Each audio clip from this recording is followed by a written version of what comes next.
Raiders did not stop the bleeding on Sunday versus the Colts. Instead, they left more questions than I believe we have answers for. But we'll try to break it down on Monday's edition of the Locked On Raiders podcast, October 6th, 2025.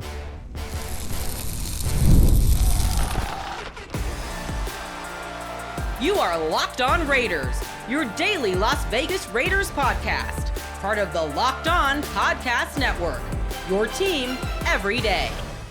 And welcome in, Raider Nation, to another edition of the Locked On Raiders podcast. Thank you so much for making the show your first listen of the day. We definitely appreciate you if you're catching the show wherever you find your favorite podcast, or you're checking us out by way of the YouTube page. You know we appreciate both. Show grows each and every day because of your support and the great job that my man Ari does behind the scenes each and every day, making sure we look good and sound good by way of the YouTube page. So we shout him out. We appreciate him. He's on Twitter at Ari Produces. You can hit me up as well at your boy Q254. And we got the Locked On Raider podcast voicemail line, as many of you know, 707-654-4693. And after the Raiders got a beat down on Sunday by the Indianapolis Colts, you can imagine plenty of calls, plenty of texts. We'll try to get to as many as possible coming up in segment number 3. I can't get to everything. You already know that, but I'll get to as many as possible as we close out the show. Segment number 2, we'll just talk about the team in general, where they are right now as they sit there at 1-4 after getting that beat down by Indy. And, just where do they go from here? How do they continue to grind throughout the course of the season? How do they get better? What is the overall outlook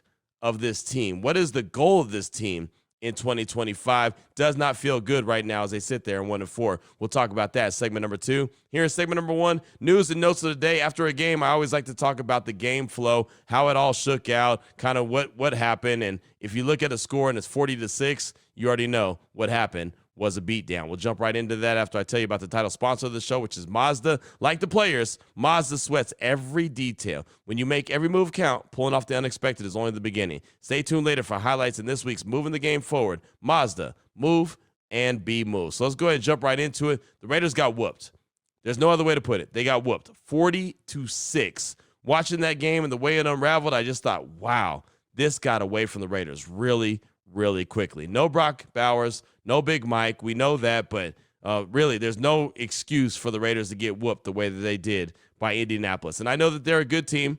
They're off to a 3-1 start. I know I questioned Daniel Jones when he got the start as the quarterback. I know I talked about the Colts. I know I talked about the stretch, right? The Bears, the Colts, and the Titans. The Raiders could go 3-0 in that stretch. I get that. I said all that. And now so far in that stretch, the Raiders are 0-2. I get all that. But there's no reason why the Raiders have been so bad the last 2 weeks, especially what you saw on Sunday against the Colts. Look, the Raiders did really good defensively. First drive, they won the toss. I like that. They deferred, right? They're going to get the ball coming out of the locker room. Okay, cool. So they put the Colts offense on the field, 3 and out. Boom, the Raiders get the ball. And we knew immediately, at least I knew immediately, that everything was going bad when the Raiders go on a drive that was 9 minutes plus, and they settle for 3. That just can't happen. When you go on a drive that's that long and you go 9+ minutes and you settle for 3, that's a victory for the other team.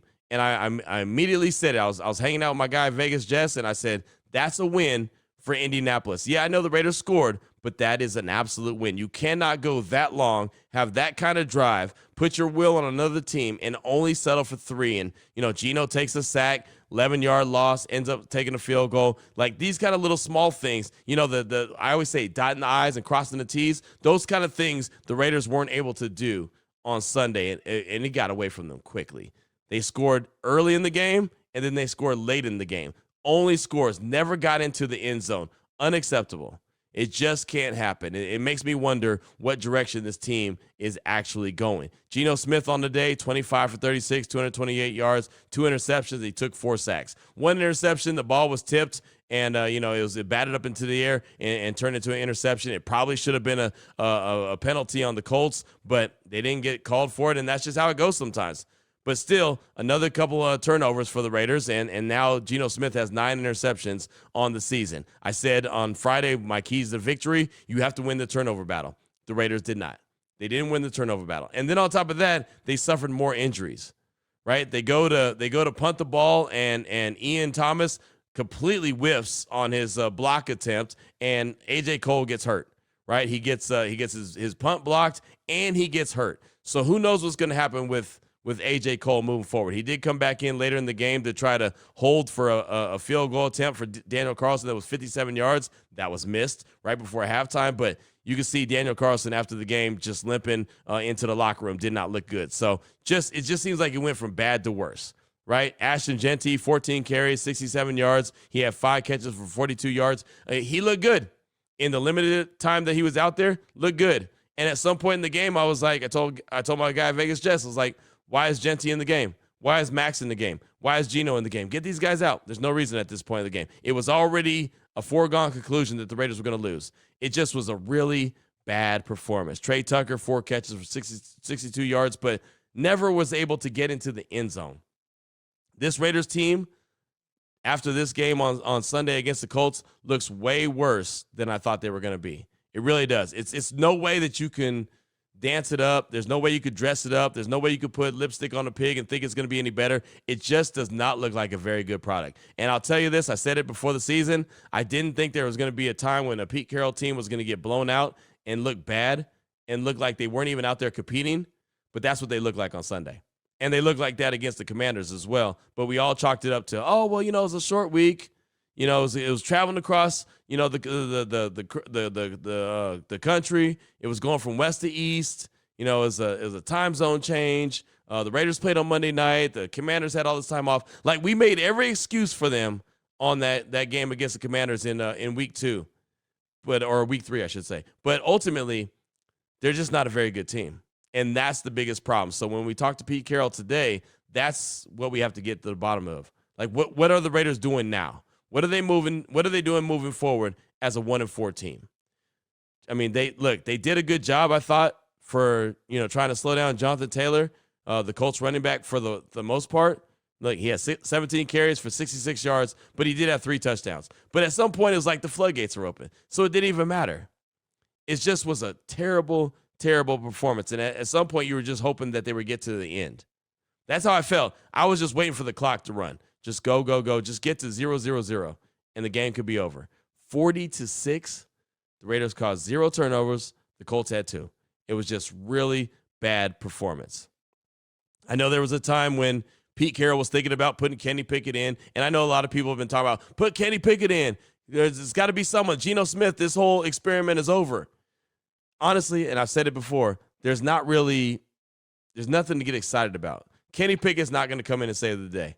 Now, the Raiders might go and make a move, and I know Pete Carroll talked about it after the game, that he thought about, going to Kenny Pickett at some point, but wanted to just go ahead and continue to ride it out.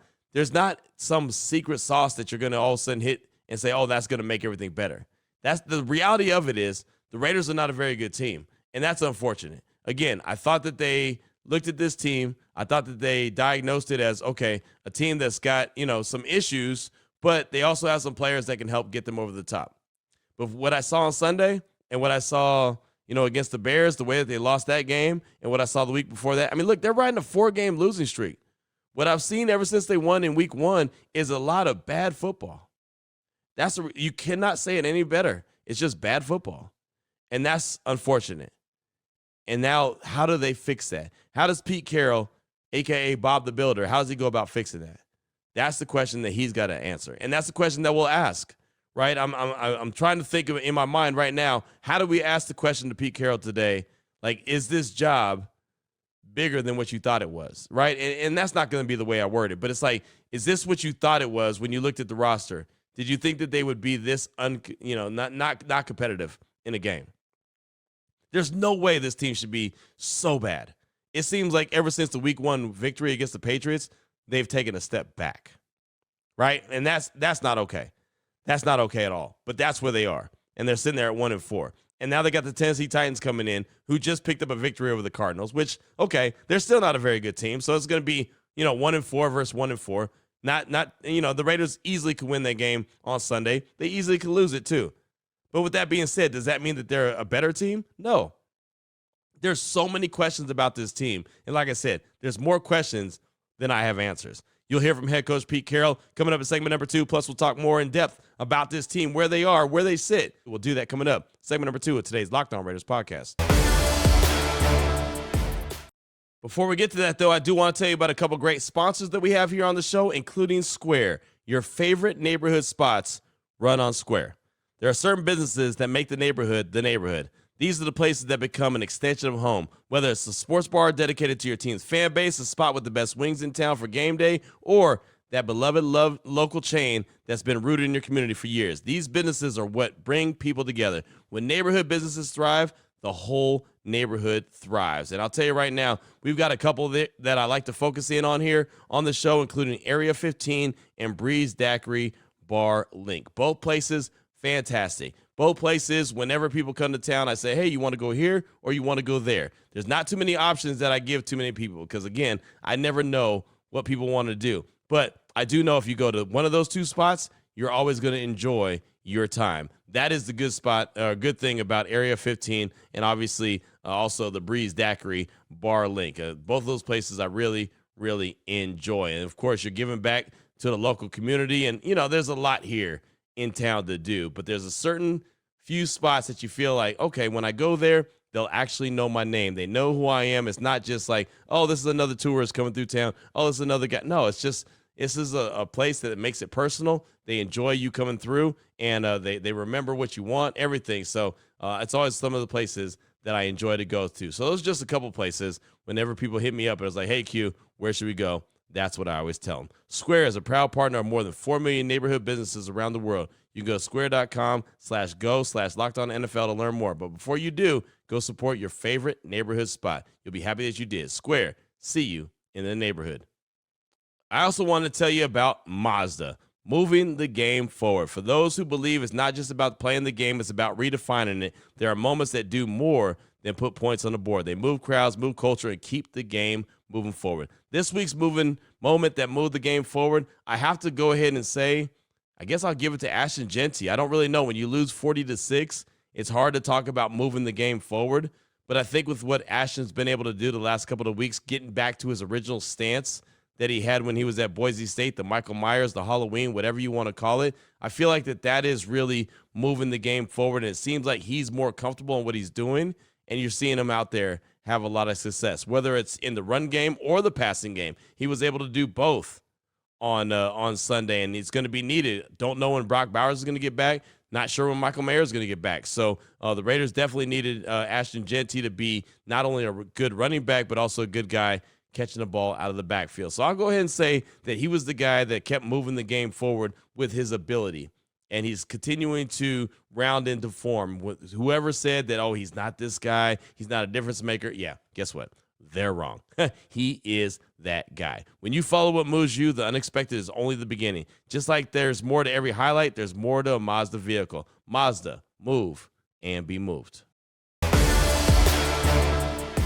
All right, Raider Nation, here we go. Segment number 2 of today's Locked On Raiders podcast. Want to get into all things this Raiders team.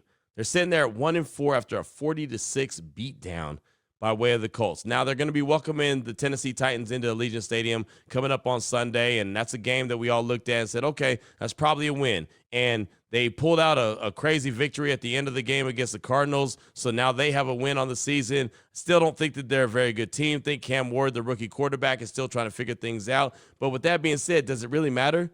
The Raiders are trying to figure things out. The Raiders are not a very good team. They're a team that's trying to figure out what in the hell they're doing, right? I mean, the bottom line is this looked like a team that Pete Carroll was going to do kind of what he always does, take it from where it is to where it needs to be, right? This is a team that, I've been talking about is going to win 8 to 9 games because Pete Carroll doesn't have any less than like 7 victories in a season. That's kind of his MO. I know that he's done it before, but for the most part, he's pretty consistent when it comes to at least 7 to 8 wins a season.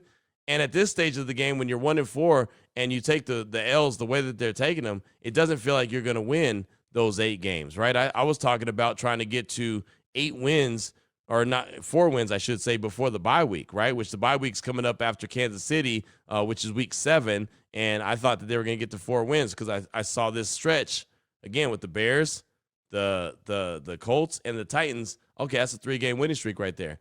The Raiders win one of the first 2 games. Boom, that's 4 games by the time they get to the bye week. The logic made sense. It just didn't play out that way. They won the very first game against the Patriots, and they haven't looked like they're worth the salt since. Now, the Patriots, they're not actually that bad of a team. You saw them beat Buffalo on Sunday night. But with that being said, it still doesn't matter when it comes to the Raiders, as they're only a 1-win team. So they've got a lot of issues that they got to figure out. They've got a lot of personnel issues that they've got to figure it out. Obviously Colton Miller's on IR. We talked about him already. Stone Forsythe, he actually didn't look too bad. You saw that the Raiders tried to make sure that they, compensated for him being there at that left tackle spot, sliding in Ian Thomas in there to kind of help and chip, be a blocker there and other situations. But this team's just not very good. I don't know if Pete Carroll at this stage of the game, when he looked at the roster, when he took over as the head coach, anticipated this team not being as competitive as they are. I know I didn't look at them like that, and that's on me, right? I was out there at practice. I was out there at training camp, and I said, okay, I see where this team could be really good. My big question was about the defense, and honestly, the defense has actually been better than I think any of us expected them to be, right? And on Sunday, you just kind of knew at some point, like, okay, this is going to run out. They're not going to be able to stay out there and hold it down and continue to, force a field goal or make these guys really work for touchdowns. They're going to eventually the dam's going to break, right? I mean, you can only ask them to step up to the challenge so many times and think they're going to do it. And it's so difficult. So I don't know, like I said, if Pete Carroll even knew that the challenge that this Raiders team was going to be as big as it was. But here's a couple minutes of what he had to say following the game on Sunday after their 40-6 loss to the Indianapolis Colts. We believe we're going to be much better than this. Well, the coaches do and the players do, and we feel like we can prove it by the way we're working and the way we're preparing and all. But you got to take it to the game, and we've not got that done, enough. And the last couple of weeks here, that's just the Commanders game, this game, were similar in that we just couldn't get out of our own way enough. We got a lot of work to do. I mean, we have to keep believing, and we have to keep proving it. And the young guys that got a chance to play today will be better for it in the long run of it. But we need to get our guys back out there too, and the guys to go to. And so we'll see how we can do next week. We'll start all over again. I think at one point they were 8 or 9 on third down. Yeah. And that's just obviously that's going to lead to bad stuff. There was one on a 3rd and 12 when the game's 3-0. I think for you guys were leading. Yeah. How much of a backbreaker is it? Yeah, they were 7 for 8 in the first half, and they were able to get their conversions. We had calls, and you have game plan things that you're trying to get done, and they out executed us in the throwing and catching part of it, and we weren't able to get off the field, and that's why they sustained their drives, and they only had a few in the second half, but that was the issue. I mean, the stat line is. It's an even-looking game. If you would never think the score would be like that by looking at the stat line, and on almost any aspect of it, from run to pass to penalties, you name it. So, inside of that, though, the game is we have to get off the field. We've got to make our plays when we get our chances, and we got to stay away from the extremely big plays that happen, the punt block and losing the ball on the interception down there. So those things are so significant that they're factoring into the game. Multiple people didn't perform well, but was there any consideration to going with Kenny at all? Yeah, I was thinking that if there was a reason to do that, but here's the reason why I didn't do that. We need to stay out there and keep practicing. We need to keep practicing. We need the reps. We need the turns. We need to run the system. We need to feel it. We need to see the guys get their opportunities to improve.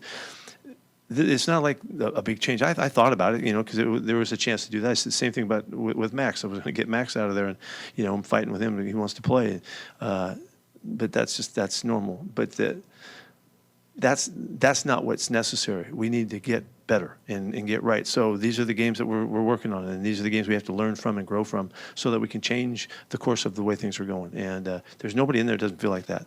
And so we're going to go right back at it again. Is Gino, do you feel like he's pressing at all at this point? And how do you... I don't know if that's your word.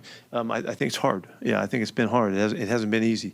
It's been tough to get the big plays in the last couple of weeks, and they give you the easy scores. Even go back to the Commanders game. We exploded a bunch of times in that game, and so it just makes things. All of those other plays, you don't have to call in between there. But It's hard, and he cares so much, and it's so important to him to try to come through for everybody else, and he wants to play well and all that. You just have to, in my mind, you have to wash out the ball that gets tipped. That play shouldn't have happened and should never have been there. And so we throw the ball into a little coverage there. Another time the guy gets the pick, but you can't make excuses for him. You just got to live with it and grow and see if we can eliminate him. In regards to Brock, I know you had expectation that he could have played it. Yeah, I thought he would. What changed within the He Friday? just didn't. We were going to rest him all the way through the week, and he thought, we all thought that was going to make a difference. But as he got down to it on Saturday, he couldn't feel it. He couldn't get right, and so kind of happened with Stokesy too. Stokes, he practiced during the week and got through it, but it just didn't. His knee didn't respond well enough to feel like he can go 1,000 miles an hour out here on game day. So. A little wishful thinking, a little, optimism, relentless optimism, might have caught us a little bit there. And if Brock could have played, he would have. If Stokes could have played, he would have. And we thought that by resting them, it would make a difference, and we didn't get as much out of that as we'd hoped. So you hear some right there from head coach Pete Carroll talking about Geno Smith staying on the field, what he thought about, maybe thinking about going to Kenny Pickett. We've seen him the last couple of weeks talk to Kenny Pickett, and I know there's plenty of Raider Nation that just wants to see someone else. Kenny Pickett, Aiden O'Connell, Cam Miller, who cares? Just put someone out there. And you know what? At some stage of the game, the Raiders might go ahead and say, all right, let's go with the youth movement and see what we have with the young guys, right? And we know that the trade deadline's coming up. There might be moves where a team calls and says, hey, could we get a Jacoby Myers? Hey, could we get a Michael Mayer? Hey, could we get a this guy? And maybe the Raiders say, okay, cool, only because they know how far away this team really is. Again, I didn't expect this team to be as bad as they are right now. I thought they were going to be a lot more competitive, and this just does not look like it. This looks like a really bad showing of who this team's going to be. Geno Smith definitely does not look like he's the guy, right? Having 9 interceptions already, and I know that one of the interceptions on Sunday, that was a tip ball and went up and the Colts got it. I get it, but it's still on you, right? And he's been turning the ball over. He's been a turnover machine. These kind of things just can't happen. So I know that Raider Nation's frustrated. I'm frustrated, right? Because, again, I saw a lot of positives in practice. I saw a lot of positives in training camp. Saw, okay, this is how this team is going to win. Obviously, with Brock Bowers being out, Michael Mayer being out, that's a big deal. But, Dante Thornton Jr., I thought he was going to continue to evolve. Trey Tucker, he's a guy that I saw and I identified early in training camp as a guy that they really like, and they're going to continue to get him the ball. Clearly, that's true. Right, Genty, they're going to obviously get him the ball. He can get it done in the passing game and the running game, so that's great. I like Mostert being up, but for the most part, man, I mean, this is just not a very good-looking team. The trenches need to be better, offensively and defensively. The secondary needs to be better, that's for sure. The back end, the safeties need to be better, that's for sure. There's a lot that you have to improve with this team. And this is the makings right now of a very long season. So I don't know if there's a certain point, and I think we got to it. I don't remember exactly what week it was last year. But I remember after a loss, I said, okay, now it's evaluation season. And I remember sitting there talking with Vegas Jets when I was watching the game on Sunday, and I said, at what point are the Raiders getting to this is evaluation season? It's only through 5 weeks. Like, there's no way you could say this is just evaluation season now. Okay, all right, now it's just evaluation for who's going to be what moving forward. Like, that's not what you want. But it feels really close to being when that's what it is. And you might think that it is. You might think at this stage of the game, you might look at it and be like, yeah, Q, you know what? They're in evaluation season right now. Who's going to be the offensive lineman? Who's going to be the quarterback? Who's going to be the wide receivers? Is the guys on defense going to be there? There's a lot of questions. That's why I said at the top of the show, there's more questions with this team right now than I have answers. And I hate that. I would love to be able to answer. So many people hit me up on Twitter. So many people sent me text messages, call me. What do you think about this? Like, I really don't know because I didn't expect it to be this bad. I expected the team to be much more competitive. And I think the most part, everyone did, right? How many national people did we talk to or hear from all offseason long where they said, yeah, this team is going to be competitive. They might not be ready to be a playoff team this year, but Pete Carroll's going to have them right. And that's what I believed fully, that they were going to be right. And they were going to be in a position where they were going to go out there and compete each and every game. I didn't think there was going to be any just blowouts. Now there's been 2 in 5 weeks. 2 blowouts in 5 weeks. Like I said, I can excuse the one against Washington, just chalk it up as that was a bad day at the office. I can't chalk that one up on Sunday against the Colts as a bad day at the office. That was a bad performance by the team. Regardless if you have Brock and Big Mike or not, you still have to go out there and perform, right? You got to get the ball to Thornton. You got to get the ball to Best. You got to get the ball to Jacoby, right? I don't think Jacoby caught any passes really till like late in the game. All of a sudden it became, like just an effort to get him the rock. It's like, okay, well, why now? Right? It's just, to me, it was wild. And so when they pulled Genty, I thought that made all the sense in the world. And there could come a time when Kenny Pickett's in. And I don't think that he's better than Geno at all by any stretch of the imagination, but I could see them trying to go to him just to try to give a spark. Because I know Pete Carroll does not want to lose these games. Pete Carroll's not in the, hey, this is just a rebuild. We're going to stink. We're going to get a really good draft pick, and we're going to build for the future. Pete Carroll's not in it for the trying to build for the future. He's got a couple-year deal. He's trying to get this team as good as they can be. He's trying to build this culture the way it needs to be and get them to the point where they expect to win and then go from there. Again, you saw the Patriots get a big victory over the Bills on Sunday night. What Mike Vrabel's trying to do for that Patriots team is build this team, that team up to, okay, we expect to win. The Raiders need to get to the point where they expect to win. Right now, from what they've seen and what you've seen from them in the last 4 weeks as they're on a 4-game losing streak, they don't expect to win. And I don't think that any of us expect from them. I didn't feel good about them going into that game. I sure didn't think they were going to get a beat down, though. That was the problem. So I don't know, and I'll ask Pete Carroll. I've been working on trying to figure out exactly how to say it, but what his expectations were going into the season with this team and where they are right now. Did he expect for this team to be where they're at and only winning 1 game and riding a 4-game losing streak? I feel like if he gives me the truth, he'll say absolutely not. He had no idea this team was going to be as bad as they are. But right now, this is a bad product to watch. And I get it for anybody in Raider Nation who's frustrated, for anyone who's hit me up on Twitter is like, I'm done. Anyone who calls the Locked On Raider podcast voicemail line or text line, say I'm done. I get it. I've had plenty of people tell me that I'm only going to the games if I get a free ticket. I'm not spending my money. There's no reason for it. They're not giving me a reason to go to the games. And you know what? I totally get it. They're 1-4. It is not a good product. But what's on your mind? Your calls and texts will close out the show. 707-654-4693. We'll hear from you next. Before we get to that, though, I do want to tell you about another great sponsor we have on the show, and that is FanDuel. The NFL season is here. Not only is it here, it's more than a quarter of the way through the season. FanDuel has an offer that you don't want to miss. Right now, new customers can bet just $5 and get $300 in bonus bets if you win. That's right. Pick a bet, put down $5, and if it hits, you'll unlock $300 in bonus bets to use across the app. Just like that. FanDuel gives you so many ways to play. Parlays, player props, even live lines during the games. Whatever it is you want to do, they got you covered. It makes watching football even more exciting when you got a little something riding on the action. So whether you're a casual fan or love diving to the stats, FanDuel makes the game day experience that much better. So what are you waiting for? Visit FanDuel.com to download the FanDuel app today and get started. Here we go, Raider Nation. Segment number 3 of today's Locked On Raiders podcast. Your calls and texts are after that Locked On Raider podcast voicemail line, 707-654-4693. Let's start things off with Bodie Raider in the 858. He's calling to talk about this Raiders team. Feels like they aren't as far away as a lot of folks feel, and he's going to let it be known why right now. Here's Bodie Raider. Yo, Q, it's Bodie Raider from the 858.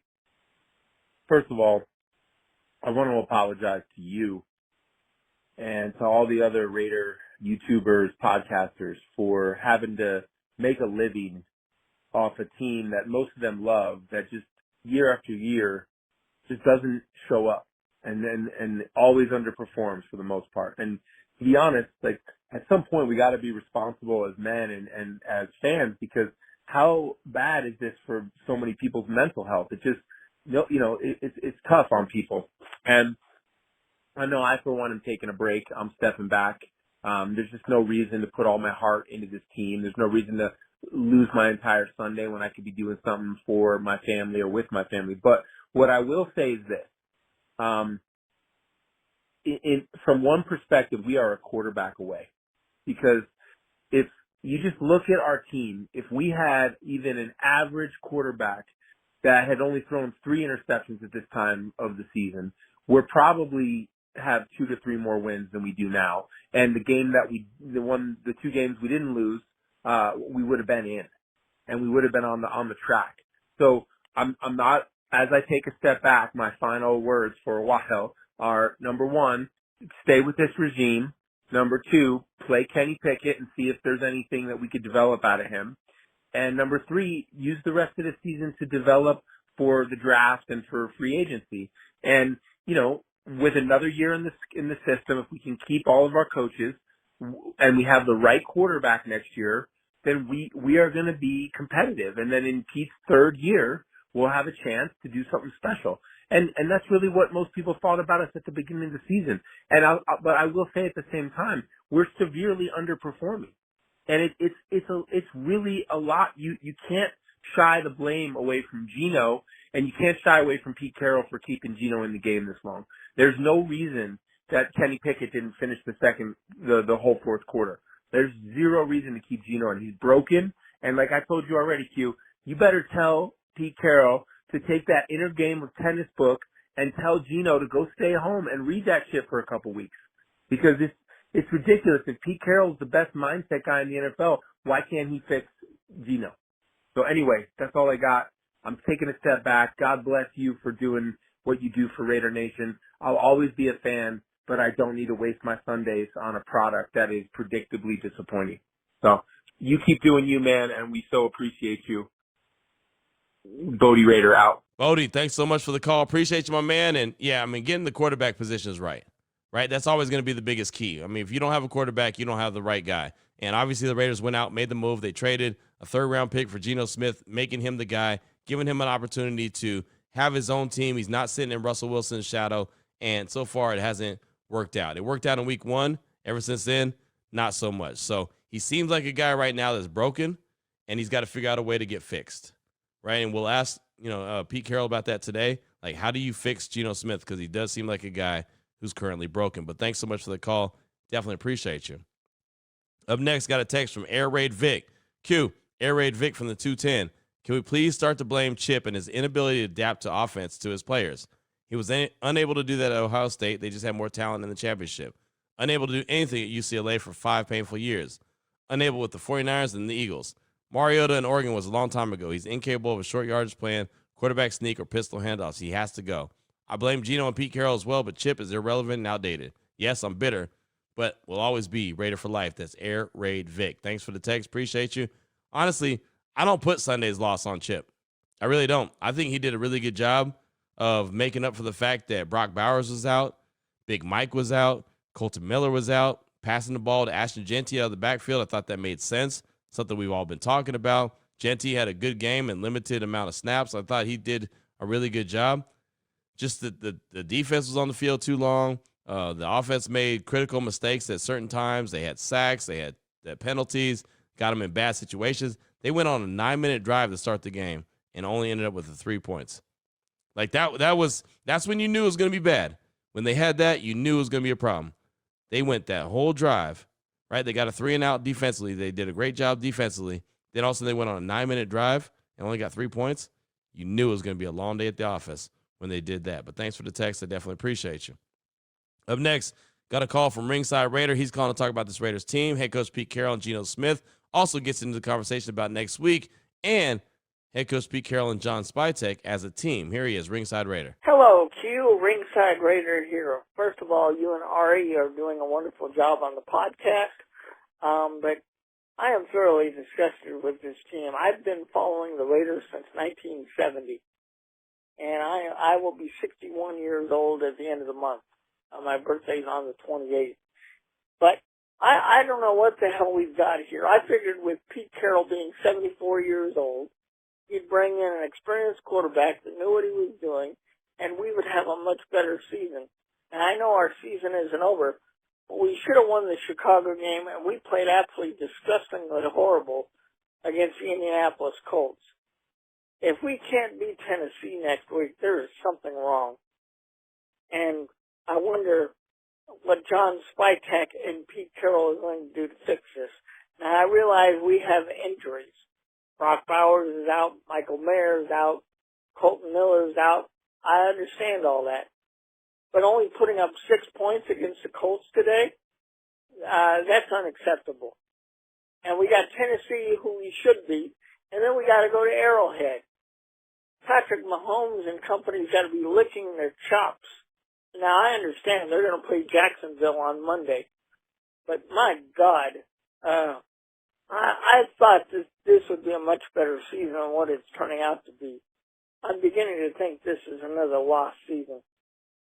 And as a Raider fan, I hate to think like that. As I said, I've been following them since 1970. When I started when I was 6 years old, thanks to my dad. My dad got me into the Raiders, and I will never leave the Raiders, but this is getting horrible to watch. Love your show. Catch you later. Go Raiders. Ringside, thanks for the call. Appreciate you. And yeah, man, it feels like a tough season's in the makings, right? Right. It's a tough way to go when you're on a 4-game losing streak.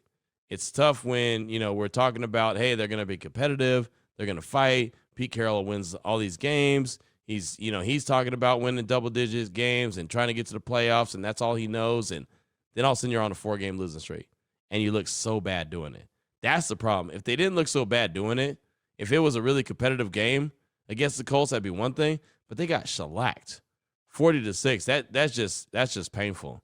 You can't do that. So they've got to figure out how to get that right and get things turned around and get this team turned around. Because one, Raider Nation could get upset. They can get fired up and say, hey, I'm done. I don't want to do this, that, and the other. I'm not watching this team. It's all about the draft, whatever.